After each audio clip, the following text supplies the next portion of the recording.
ఈ నెల 21వ తేదీన ఢిల్లీ రాష్ట్ర 8వ ముఖ్యమంత్రిగా అతిషి మర్లేనా ప్రమాణ స్వీకారం చేశారు. ఈ రోజు ఆమె సీఎంగా బాధ్యతలు స్వీకరించనున్నారు.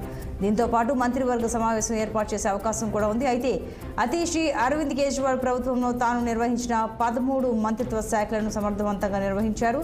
ఇందులో ప్రధానంగా విద్య, రెవెన్యూ, ఫైనాన్స్, విద్యుత్తో పాటు పీడబ్ల్యూడీ మొదలైనవి ఉన్నాయి. ఆమెతో పాటు మంత్రివర్గంలోని ఇతర మంత్రులు కూడా పదవీ బాధ్యతలు స్వీకరించనున్నారు. అయితే అతిషి మర్లేనా ముఖ్యమంత్రి పదవిలో మరో 5 నెలలే ఉంటారు. వచ్చే సంవత్సరం ఫిబ్రవరిలో ఢిల్లీలో ఎన్నికలు జరగనున్నాయి. ఆ ఎన్నికల్లో ఆమ్ ఆద్మీ పార్టీ గెలిస్తే మళ్ళీ అరవింద్ కేజ్రీవాల్ సీఎం అయ్యే అవకాశం ఉంటుంది.